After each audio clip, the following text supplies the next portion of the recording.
Welcome back to the Black Table on the Black Star Network. I'm your host, Greg Carr.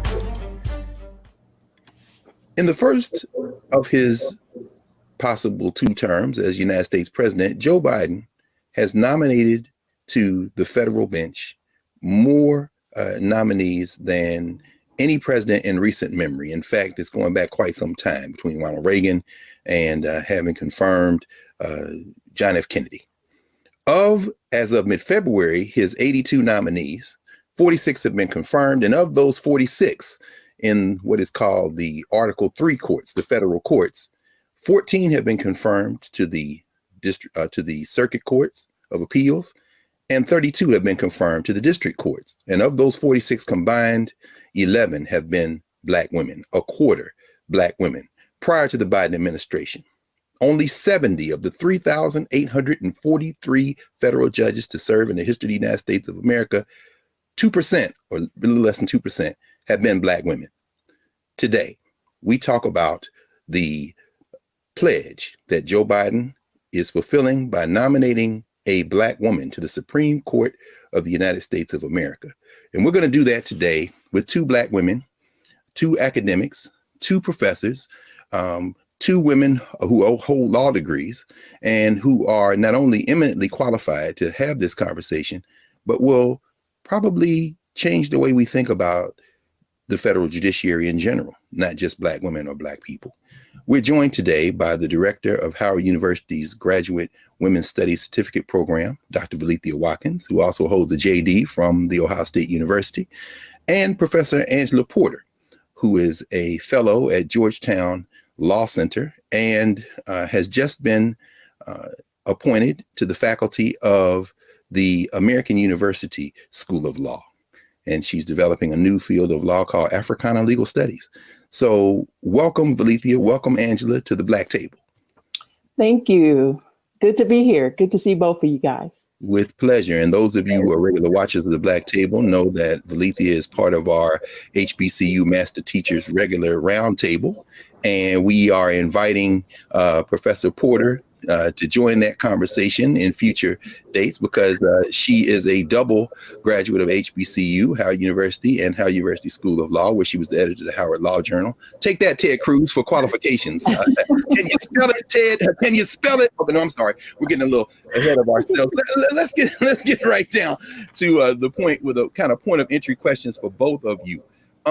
What's the significance of this Biden pledge, and what is the significance of having a Black woman on the Supreme Court? And I'm just going to hold out the fact that even though Sotomayor speaks Spanish, I always say that I consider her Black in part because she came from Puerto Rico. But anyway, either of you can take that first. I see Angie nodding vigorously, so maybe you want to start, Angie, and then toss to Valethia. No, I'm deferring to Valethia first. Okay. Well, go ahead, Professor Watkins. Well, we definitely claim Justice Sotomayor as one of our own, having that broad African community consciousness and recognizing our common humanity. Mm-hmm. So she's definitely representing the voiceless and justice in a step in the right direction. But I think this nomination is important because of what it represents.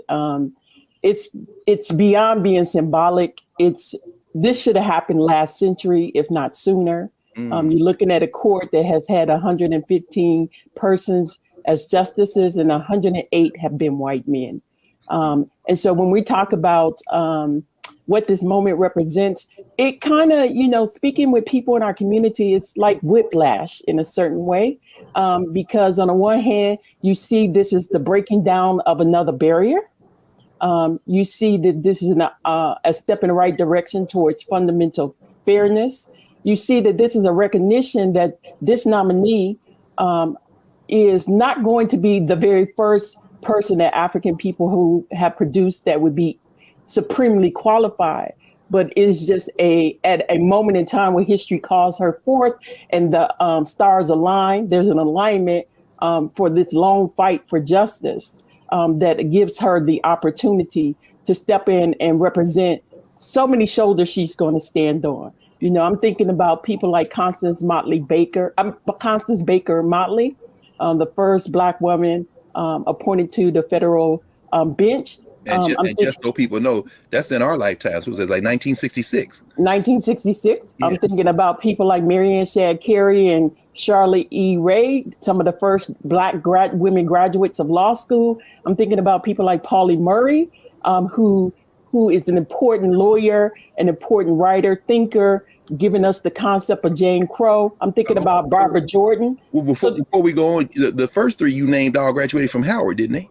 They did. Yeah, and I'm not saying that as a Howard homer. I'm saying that to illustrate the point that often when we think about qualifications, the only place Black people could go to school for the law school were those Black colleges, and the people who killed Jim Crow came out of. So the very people they praised came from the schools now that people might think are a little less than qualified. But I'm sorry, I didn't mean to interrupt. We need that clarification. But it's just to say that she's going to be standing on the shoulders of giants, and that we have produced excellence all throughout our history. But this is just the first opportunity that this person is going to have to be at the table, be in the room where it happens, to represent this long struggle. And you also mentioned Barbara Jordan. Do you mind saying a word? Because some people may not know Barbara Jordan. You're about to talk about her a little bit. Yeah, Barbara Jordan is a major African-American lawyer, politician, educator coming out of Texas, one of the first Black women or Black person elected since Reconstruction out of Texas.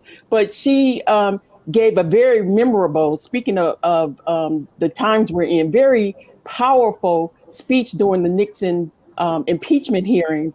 And a very powerful speech, that was 1974, and a very powerful speech at the Democratic National Convention in 1976. But just a true champion for our community and standing up for what's right. So a politician in Congress, but a lawyer, just a very brilliant thinker. I should ask both of you, and then maybe Angela, if you jump in here as well.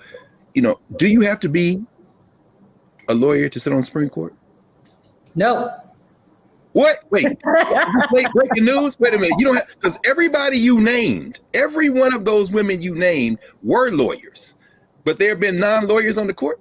There have been non-lawyers on the court. One of the most revered chief justices in history, John Marshall, took a couple of law classes or something. I mean, of course, the Chief Justice Marshall was not a lawyer. And I think, even into the 20th century, you have, I think James Burns was one who didn't graduate from high school. I mean, There's no requirement. We're talking about real affirmative action, otherwise known as whiteness. Right. Okay, I didn't be clear. I was just trying to. Okay, go ahead. I'm sorry.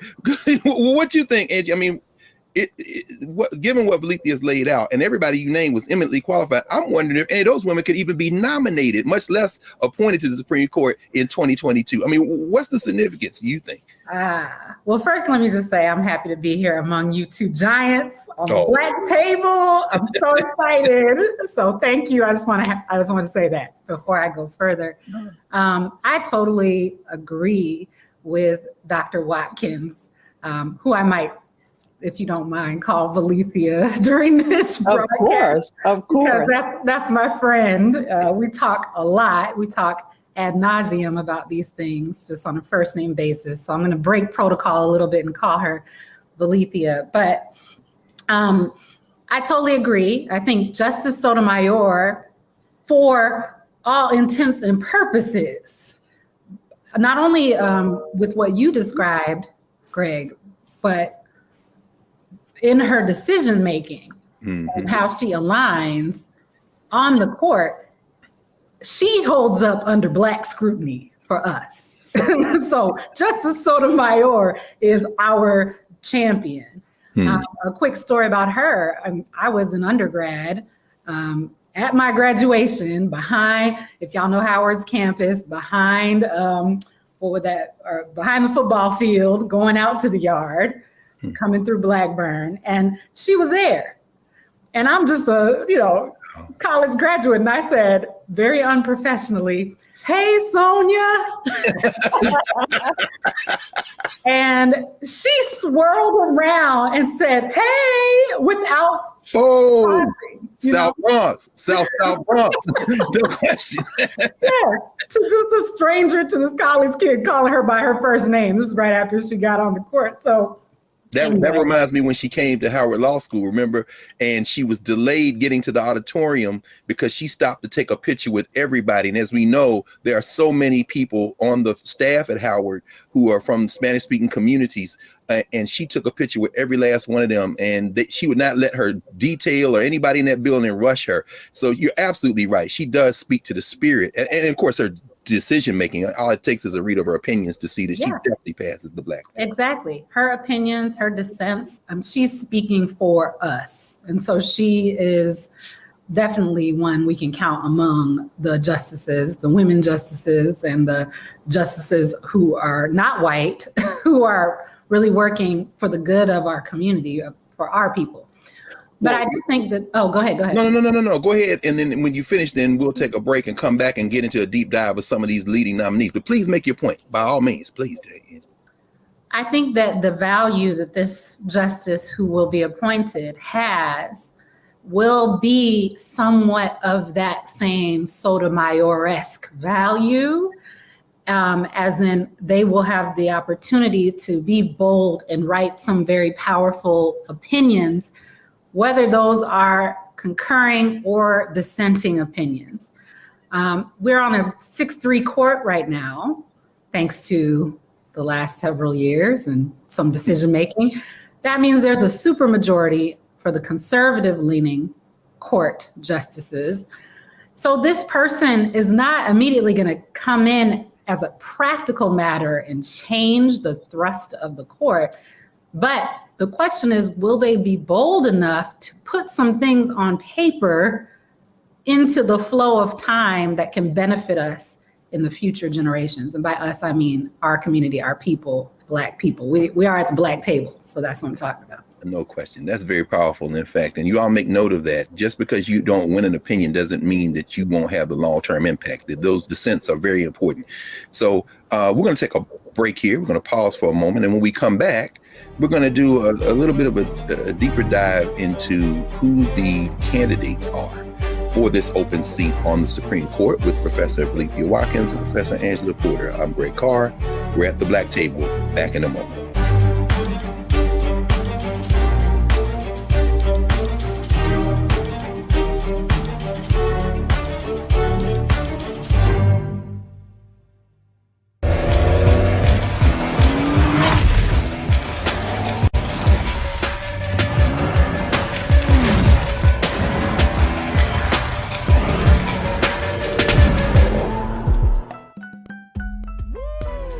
Impacted by the culture, whether we know it or not. From politics to music and entertainment, it's a huge part of our lives, and we're going to talk about it every day right here on The Culture with me, Faraji Muhammad, only on the Black Star Network.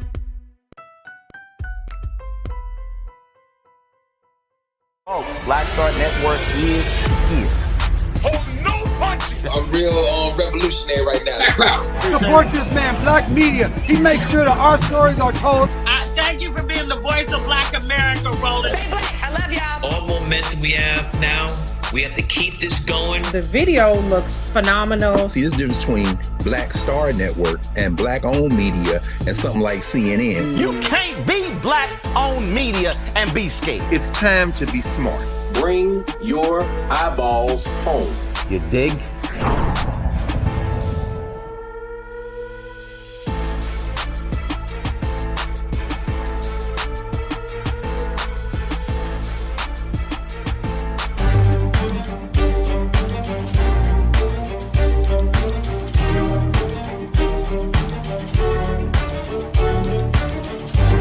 Welcome back to the Black Table. I'm Greg Carr, joined by Professor Valencia Watkins and Professor Angela Porter.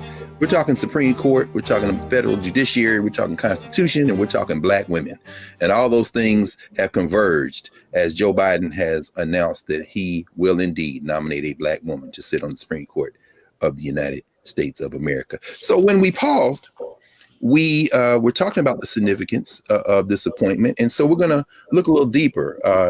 Biden has announced that he's whittled the list down to 4 for exacting scrutiny.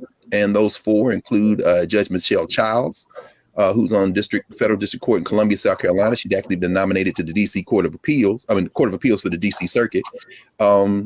And of course, they withdrew that nomination because she's being considered for the Supreme Court. On the California Supreme Court, we have Justice Leandra Kruger. She would be the youngest justice on the court if she's the nominee and appointed.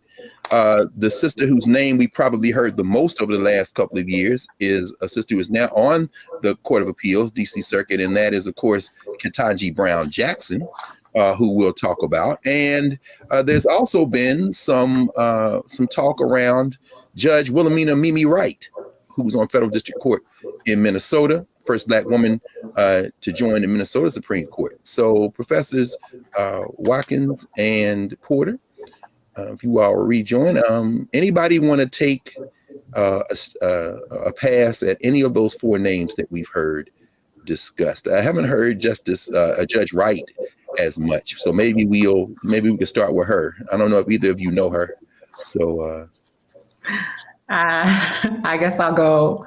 I do know her. Actually. You know her? Yes. Know her. I'm like Mariah Carey. I don't know her. No. I don't know her. Go ahead. Say something about Judge Mimi Wright. I shouldn't say much. No. Of course not. You gotta say less. No question. But is there any impression when you hear that name come up onto this? Well, I'll keep it to the things that folks can see and read about. But having practiced in Minnesota, having clerked in federal court in Minnesota, the bar is small. The community of Black attorneys is small. So I think most Minnesota practitioners know and really respect Judge Wilhelmina Mimi Wright. One thing I'll say about her is she has been a judge at all levels of the state court system in Minnesota. Interesting. So that is like a deep sense of experience on the judiciary, more than, and we can talk about this with all of these shortlist people, but they have more experience judging than many of the justices on the Supreme Court. Like there's a long article in the recent New Yorker, on the recent New York article on Amy Coney Barrett, who of course served on at many levels as a judge. And wait, no. Oh no. Okay, I'm sorry. We're gonna talk qualifications later. Ted Cruz, yeah. Josh Harley. We're gonna talk young Josh Harley. We're gonna talk qualifications later. So you're saying Judge Wright has served at every level? Yes. And is that valuable? Is that something you want to look for in a Supreme Court justice? I think absolutely. Absolutely, because just as a little bit of background, so the court systems have their trial level, their intermediate appellate level, and then each state has its Supreme Court. These courts do different things. So the trial level is what most people think about when they think about court, when they're watching lawyer shows, Law and Order. That's where trials happen. That's where there are juries. That's where you see the parties come in. So the defendant is there, or the injured person is in the courtroom. People are watching in the back of the courtroom. The appellate level and the Supreme Court level, they are very different. They are hearing cases that were decided at the trial level. So it's not this drama of a trial at those places. These judges at the appellate level, and the Supreme Court is technically considered an appellate court as well. Those two courts, those judges are looking at briefs. They are dealing more with attorneys making arguments. They don't have juries. And so their way of thinking is a little different too. They're thinking about, high, lofty legal concepts, previous cases, precedent, constitutional issues. At the state court level, they're thinking about the state constitutions. So they're really in this more like academic space. So my point is, for a judge like, not only like Judge Wright, but you have some other judges who are, being looked at on the short list, who have experience at both the trial and the appellate level. That just shows they have a broader range of experience. They have different skills, different parts of their brain have been working as judges. I feel like a lot of people here at the table today are getting perhaps their first peek at very basic things that need to be considered when we start talking about judicial decision making. And then this is very valuable, Professor Porter. Professor Watkins, Valethia, you want to pick from the list? If these are the four in the room, anybody you want to start with as we begin our conversation? People get familiar with some of these names. Harkening back to your point about qualifications, if one looks at the Constitution, there's no age qualification, education qualification, or, even being native born. There have been foreigners that have sat on the court. Wow. So, looking in this modern moment when the former president that was recently in office, when he stocked the federal bench or the courts recently, he made a point to pack the court, not only with conservatives, but very, very young conservatives. So it seems odd to say when you talk about a context of age discrimination, that age is going to be a major consideration because, his pick of Amy Coney Barrett being 48, she's 50 now. Kavanaugh is 56. Neil Gorsuch is 54. So when you look on the conservative side of the court, they're very young in comparison to Breyer being 83, Kagan being 61, and Sotomayor being 67. So I think age is going to be a factor. And when we look at that, we see Candace Jackson's Akinwumi is 43 years old. Kruger is 45. I think Ketanji Brown Jackson, 51, is just on the other shade. It seems odd to be looking at people's age at 55 is old, right, from our perspective. No question. But I think also people have advocated, and I look at, people talk about Ketanji Brown Jackson as a leading contender. People have argued for the point that we need not just personal diversity, but professional diversity. So I think what is important in this pool of candidates, that we have people that have been public defenders. And public defenders are severely underrepresented on the federal bench. And Brown Jackson was a public defender at one point. Yes, Brown Jackson was a federal public defender, and so has Candace Jackson Akinwumi been a public defender. And that professional experience of working with so-called indigent people who cannot afford attorneys, who need representation, being on the other side, because there's a tendency to push just prosecutors, to push people who are just pro-corporate. And so having people who have defended workers, who have defended the interests of the poor, the working class, and those criminal defendants who could not afford lawyers, brings a professional diversity and a perspective that is important. So this is just not about, the politics of the body. This is about, the wide range of experiences. And that's been the problem with the court, the narrow casting to the Harvard, Yale. And even though many of these women represent those schools, you do have some people in the pool like Judge J. Michelle Childs, who went to a state school, University of South Carolina.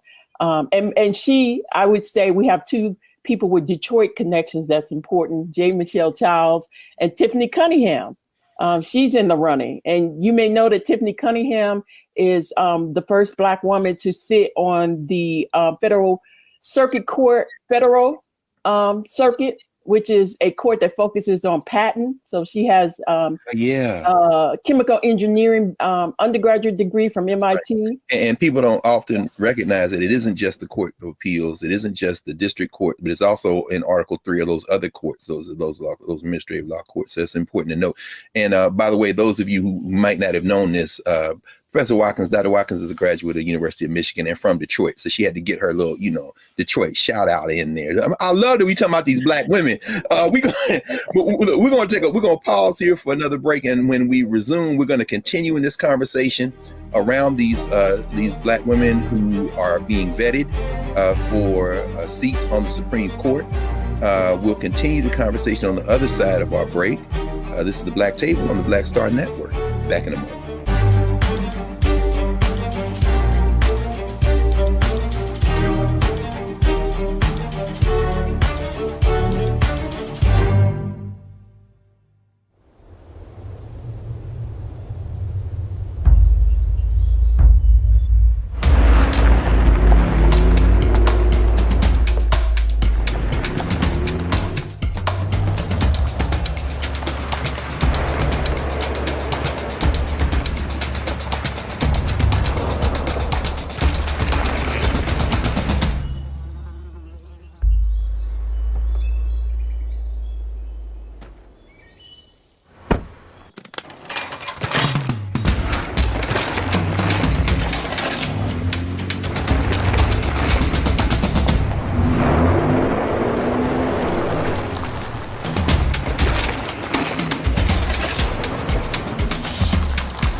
Don't you think it's time to get wealthy?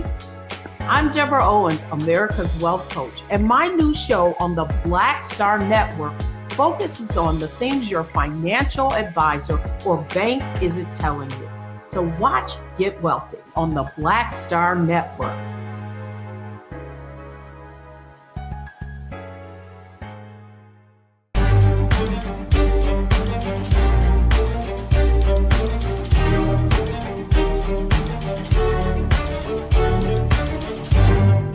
We're back at the Black Table, joined by Professors Angela Porter and Professors Valeethia Watkins. When we left, Professor Watkins, you were making several points about diversity and not just racial diversity, but experiential diversity. And Professor Porter, as you were talking about the nature of judging and how it's probably better to have somebody who is familiar with all levels.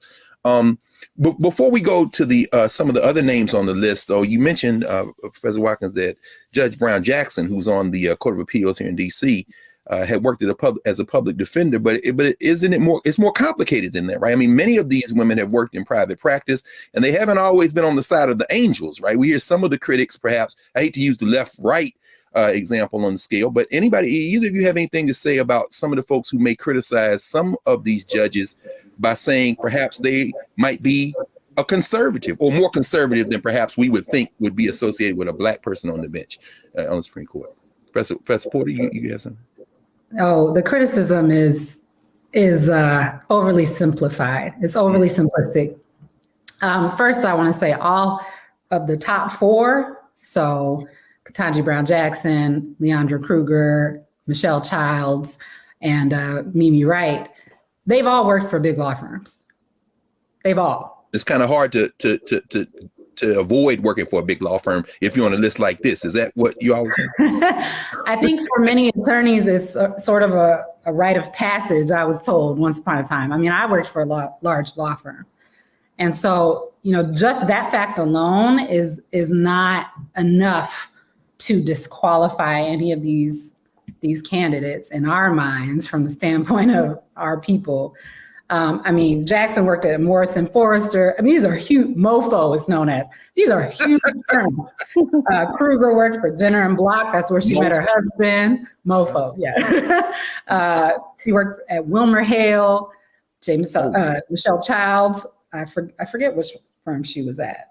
I don't know. Maybe y'all have it. And Childs, to your point, Valeethia, is one of the few on this list that didn't go to an Ivy or Ivy adjacent school, right? University of South Carolina. I mean, people are saying, and we'll talk about this a little bit later, perhaps that Childs is the one that Jim Clyburn is pushing hard, kind of like as payback for dragging Joe Biden across the finish line. But anyway, to be president.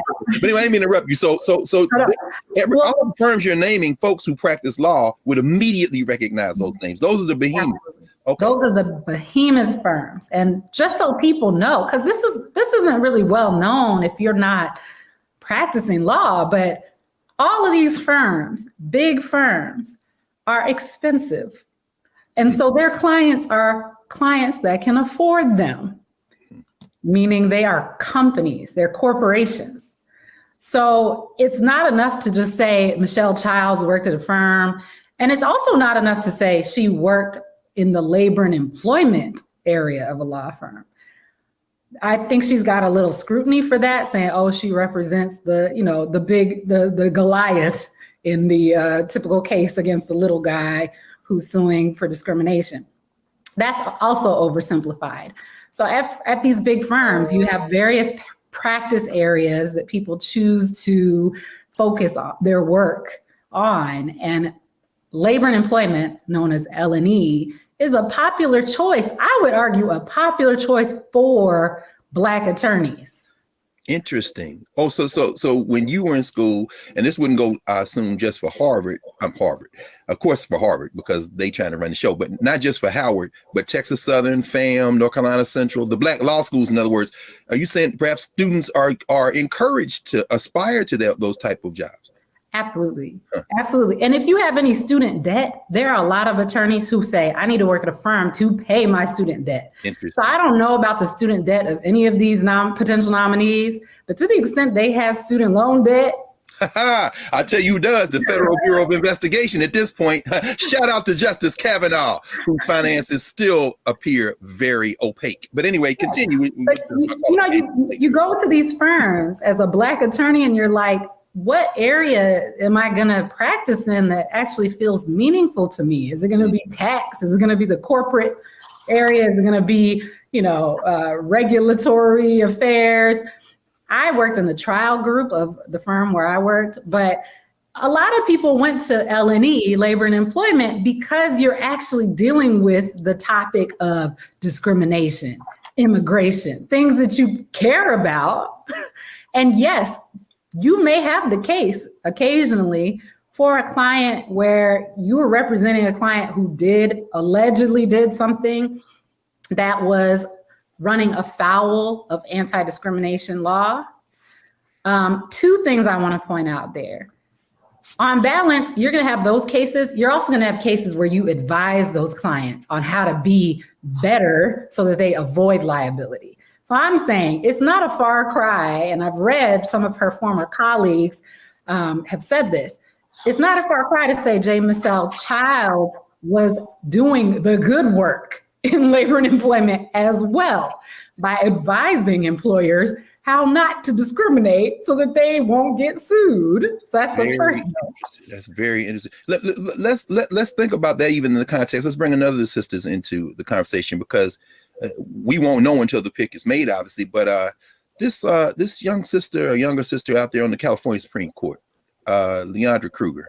Been a lot of conversations. She's argued before SCOTUS, Supreme Court of the United States, a number of times. She'd be the youngest justice on the court. Now, of course, she goes back to Yale. She was the editor-in-chief of the Yale Law Journal. Either you have any perspective on Justice Kruger? Well, going back to what you were saying, so she's argued 12 cases before the Supreme Court. And I think that's the largest number. If you go back to Countess Baker Motley, she argued 10. Now, Motley won 9 of the 10. So I'm not sure how many Kruger won, but I think, again, they're going to emphasize age. They're going to emphasize her role as having been before the Supreme Court. They're going to emphasize the fact that she clerked for Supreme Court Justice John Paul Stevens. And so all of that is going to be that role, that experience in the federal, working for the Solicitor General's office, that kind of trial experience is going to be important. And sitting on the California State Supreme Court, that also gives her that kind of foundational experience of that kind of cerebral, looking at cerebral type issues. So that's going to play in her favor. And again, I can't keep emphasizing age is more than a number in this context. Mm-hmm. Even though we know typically women live longer than men. And I'm going to ask you I'll save that for a minute. We'll talk about Clarence Thomas a little bit, because and maybe even the politics of this. But in terms of Justice Kruger as well, she did clerk for Supreme Court Justice. Is that important, Professor Porter? I know that didn't Brown Jackson clerk for Breyer, right? Mm-hmm. Yeah. I mean, we certainly see with Gorsuch and those cats. And I mean, the talk was that Gorsuch was in line in part because he could nudge Kennedy to retire and free that seat up. So I don't know. Yeah, because he was Kennedy's clerk. He clerked for Kennedy, right? So I mean, this is inside baseball for a lot of people. But is clerking for a justice of the court something that gives anybody a leg up? Absolutely. Yeah. And I just want to repeat a couple of things that Valithia mentioned. Yes, she is the first, or she as a Black woman, she's argued more cases on the Supreme Court, Leandra Kruger, than any other Black woman in history. So as you mentioned, Constance Baker Motley, Leandra Kruger argued 12 cases and did win most of those before the court. So I just wanted to add that. Being a Supreme Court clerk is definitely a leg up. I mean, that is a rare experience. I think all of these, I checked, I think the top 4 who we're talking about have all clerked at the federal level, which is, a prestigious thing. But also the Supreme Court clerkship experience is this rare and very highly regarded experiential thing. So as you mentioned, Ketanji Brown Jackson clerked for Breyer. Leandra Kruger clerked for Stevens. I think they both clerked for highly regarded appellate court judges. Kruger clerked for Judge Tatel at the DC Circuit. So she also has DC Circuit experience. Mimi Wright clerked for Damon Keith. I think that's the only Black judge on this list that we've noted. The legendary judge. Yes, yeah. Highly regarded. So each of these judges have, especially the more seasoned judges, have these clerk armies, they call them. This army of former clerks. And that group of people tend to be influential people in the legal world. Well, you know, they tossed Melissa Murray in the running too. We don't know. She's maybe not in the top consideration, but she clerked for Justice Sotomayor when she was on the circuit court. Oh, that's interesting. Yeah, particularly since Sotomayor said as she was appointed that she wanted to diversify the clerks. Right. But, you know, but again, I mean, this the double-edged sword, because on the one level, on the criteria they say they respect and all the other judges have had, we have these women who have that experience. But also the double-edged sword is narrow casting. It's the same, picking only people from Harvard and Yale, picking only people who have clerked. And we know the vast majority of those justices. I mean, I think what was startling when we looked at RBG's funeral service and they had the former clerks, just how few Black or minority clerks she did not have. How about that? And so if we buy into that criteria, they meet that criteria. Right. So whatever standard you set, they meet, and they meet the standard of the Constitution. But at the same time, this needs to be diversified, and we need to look for a broader range of experiences. But, you know, in this first one, I understand what is taking place. But the fact that this society has limited this highest bench to just that narrow set of criteria is to guarantee it becomes a proxy for white men in some respect, because you have to have that network and that connection when there's so much talent is not concentrated to those groups in those schools. We know that every day. I'm looking at two people who could go sit on the court right now. As am I. And that's you. And we're all looking Carr at three and people. Porter could be on the court right now. Right. But who would never aspire to be to the court, which is to be on that court. Right. But who have the intellect, the brilliance, the sense of justice and fairness right now. And so we are impoverished as a nation, just staying with the same old criteria, which is used to exclude. It's proxy criteria. But the point is they meet that standard of excellence, and therefore they should be at that table. And you know, and you think about Cheryl Eiffel in the conversation too. Again, these may be long shots, but she would be in the tradition of Thurgood Marshall, being the head of the NAACP Legal and Education Defense Fund, and that kind of advocacy for voting rights. And boy, is that insight and expertise in fact, has never been needed. More so than now. When we come back on the other side, we'll take our final break. We'll come back. We're going to look at some of these criticisms, which I think both of you have already debunked as unwarranted about qualifications tied to these names or to Black women in general. Your Klanhood is showing those of you in the Senate with this foolishness. But anyway, we'll get to those Klansmen in a minute. Klan adjacent folk. When we come back to the Black Table, back in a moment.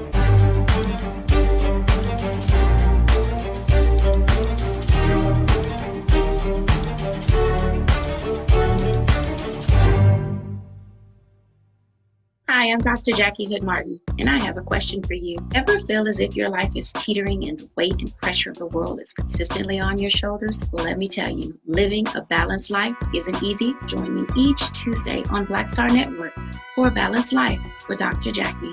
We'll laugh together, cry together, pull ourselves together, and cheer each other on. So join me for new shows each Tuesday on Black Star Network, A Balanced Life with Dr. Jackie.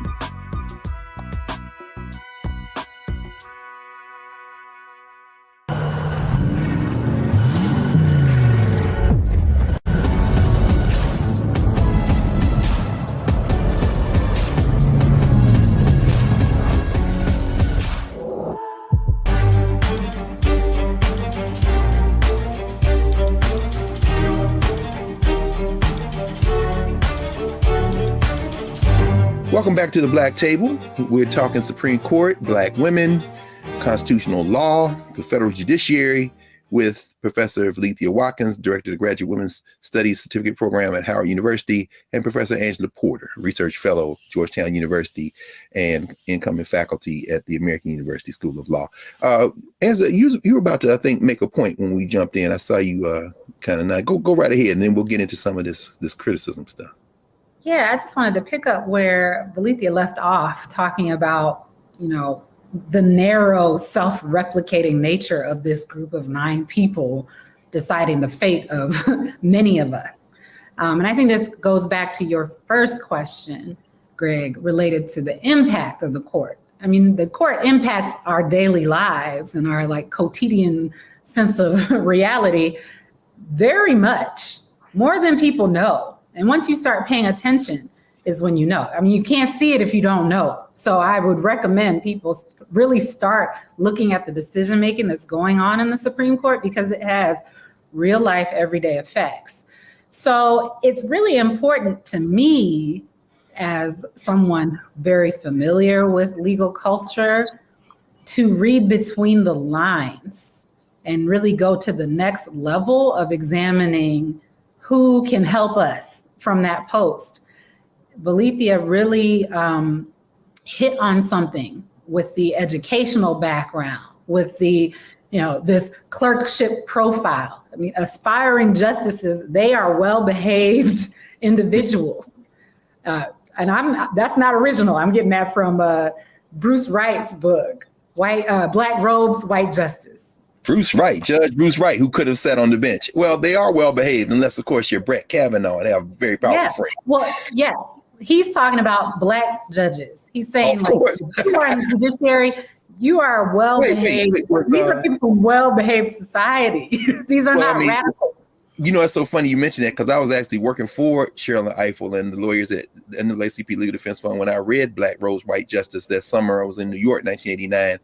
And of course, Valethia, you'll remember this. We were both in law school at the time watching Clarence Thomas's confirmation hearing. So when you talk about well-behaved Black justices, shout out to Anita Hill and all those Black women who testified to say that he wasn't that well-behaved. Perhaps we can even look at this appointment, since Joe Biden was the chair of judiciary at that time, and we have him to thank in part for Clarence Thomas, as a course correction on his part. I mean, this question of well-behaved justice. Go ahead. Yeah. Well, my point being that we have to look beyond sort of the cookie cutter measures that people have set themselves up for. And that's why I want to give an extra shout out to Michelle Childs. I think it's a red herring to take her off the table because of, Clyburn or because of her firm experience. I really think that is an intentional distraction. And I think that she shows some promise, not only because she had, and when I talk about promise, I'm talking about promise for us, okay? I've shifted orientation. I'm not talking about who's gonna be the best justice, according to what the law says. I'm talking about for us. She shows a lot of promise to help our people because, one, her experience, her personal experience. I mean, this is something that was big with Sotomayor.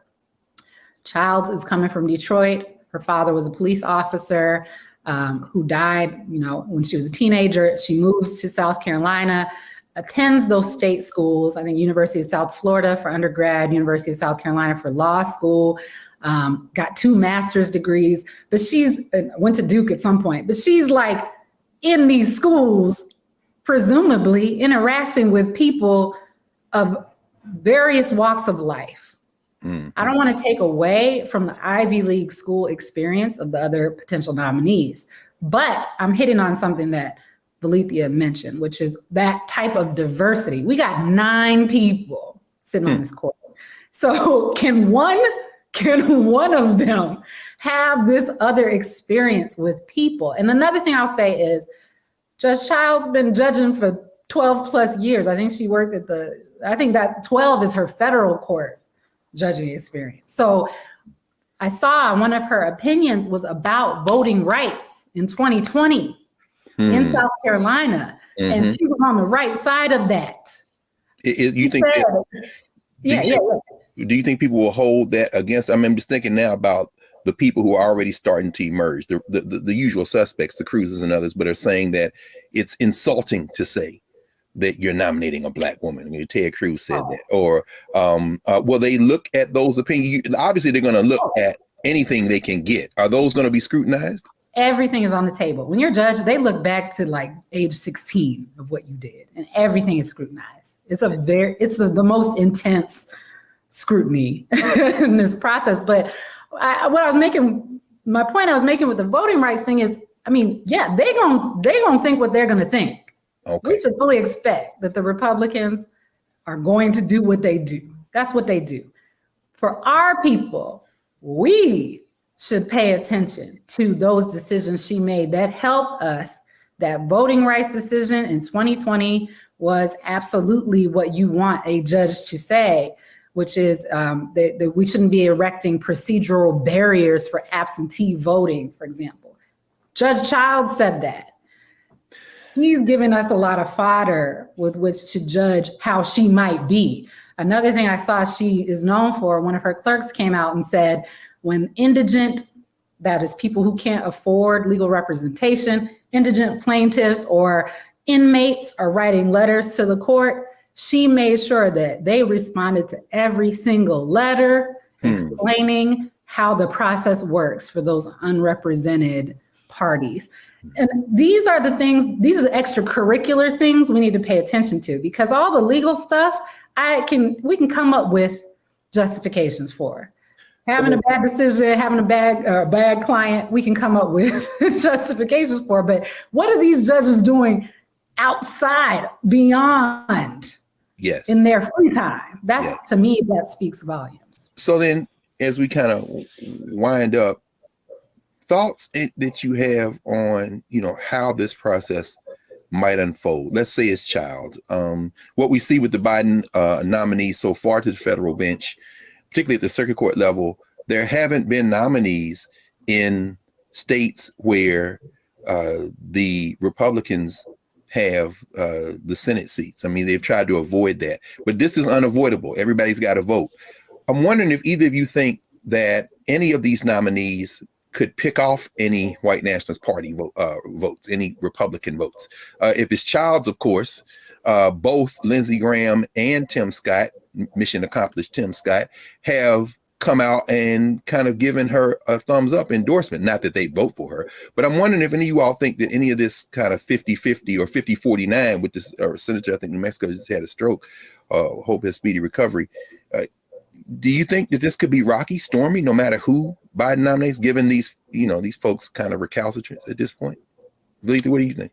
Yeah, well, I think the congresswomen who just sent a letter, Cori Bush and the other 14 Black women in Congress that sent a letter to Biden, pointed out a key fact that it is very significant that there is not one Black woman in the United States Senate at this moment with a seat to vote on the first potential nominee that it's going to be a Black woman. With regards to picking off one of the white nationalists, let's understand what's going on. First, let's put it in the context of their court packing scheme. That is what this toxic attack, this smear campaign on this particular woman who has not been named, but yet they full-throated attacked in a toxic attack. That we should start that conversation off with, we don't give a damn about what they think. Secondly, the fact that they have been engaged in a court packing scheme that allowed them to change the rules, the norms, deny a Democratic president a seat, and then stole 2 seats. So that they don't want to talk about that. They want to control the narrative, and they want the narrative on their terms of debate. And so corporate media has said this point. They made this point. They said that the GOP is split over how to handle this nomination. I doubt that's the case. They are speaking out of both sides of their mouth. They're taking a 2-pronged attack. They're going full-throated white nationalists to rally their base. They have the election of 2022 and 2024 at the forefront of their minds, and they are doing everything they can to rally their base around resentment and the politics of polarization and grievance, white racial resentment. And then the other part of the strategy is to dangle this bipartisan carrot again that only Democrats are held to. The former president could do everything he promised to do for his base and never seek any consultation with the other side. But we keep getting this dangling of bipartisanship, which is often a strategy to string out things and then it's like Charlie Brown removing the football each time. So what they're dangling is, on one level, is like, okay, how do we read Graham's promising potentially up to 10? I thought at first he was talking about just him and Tim Scott, but he's like, if you pick the person we want, so they just want a hand in selecting the person with no guarantee they're going to give those votes. So they're going to have a hand. They want a hand. They want to pick who they want to pick. And then they're going to do this like they did that bipartisan, that Build Back Better thing. You'll be by yourself. So they're playing both sides against the middle. They are dangling this potential support in order to have a seat at the table and picking who the ultimate nominee would be, which would be somebody that's more palatable to them. But on the other hand, there are a few in the running that did receive at least 3 Republican votes during their nomination process. But this is a different ball game. Different ball game. Yeah, I mean, in the minute we have left, you introduced a very shocking twist. This nomination, any nomination, could be in trouble. So, I mean, how do you all see this playing out? I mean, and again, it doesn't change the number in the court, but in the minute we have left, any thoughts on, what happens with this nomination? And then looking forward, perhaps, when maybe Justice Thomas comes off in the next couple of years, how important is this to the electoral strategy of the Democrats in 22 and 24, this nomination? Well, one quick thing I would say is look at the confirmations. I mean, the goal, the strategic chess move right now is to make sure that they get somebody confirmed before November, before this can really go askew politically. So this is a political strategy. The people who have been confirmed are Ketanji Brown Jackson. It is not Leandra Kruger. She did not have to get confirmed by the Senate to become Justice of the California Supreme Court, the most innovative state court in the country, but she didn't have to get confirmed. Childs did as a district court judge, and so did Mimi Wright. So they're looking for people who they can push through with minimal impediments. I would say the fact that the Republicans said they would throw in support for Childs shouldn't make us view her with suspicion. I just would leave by raising the specter. An example of Earl Warren, who the Republicans thought was going to be their justice. Yes. And who was not. They're not going to make that mistake again. They're not going to make that mistake again. In fact, we're going to pause for today. And as everyone has experienced again, this is why at the Black Table, we only invite the best. This has been a wonderful conversation, far too short, which means we're going to continue this. I expect we're going to have this conversation more than once. We're going to have to. Professor Porter, Professor Watkins, thank you for coming to the Black Table, and we look forward to having a conversation with you again in the near future. Thank you. Thanks for having us. With great pleasure. With great pleasure. With great pleasure. So when we come back in a moment, the Black Table, we're going to clear the table and reset it for our next session. Back in a moment.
It's time to be smart. Roland Martin's doing this every day. Oh, no punches! Thank you, Roland Martin, for always giving voice to the issues. Look for Roland Martin in the whirlwind, to quote Marcus Garvey again. The video looks phenomenal, so I'm really excited to see it on my big screen. Support this man, Black media. He makes sure that our stories are told. See, this difference between Black Star Network and Black-owned media and something like CNN. I got to defer to the brilliance of Dr. Carr and to the brilliance of the Black Star Network. I am rolling with Roland all the way. Honored to be on a show that you own. A Black man owns the show. Folks, Black Star Network is here. I'm real revolutionary right now. Roland was amazing on that. Hey, Black, I love y'all. I can't commend you enough about this platform that you've created for us to be able to share who we are, what we're doing in the world, and the impact that we're having. Let's be smart. Bring your eyeballs home. You can't be Black-owned media and be scared. You dig?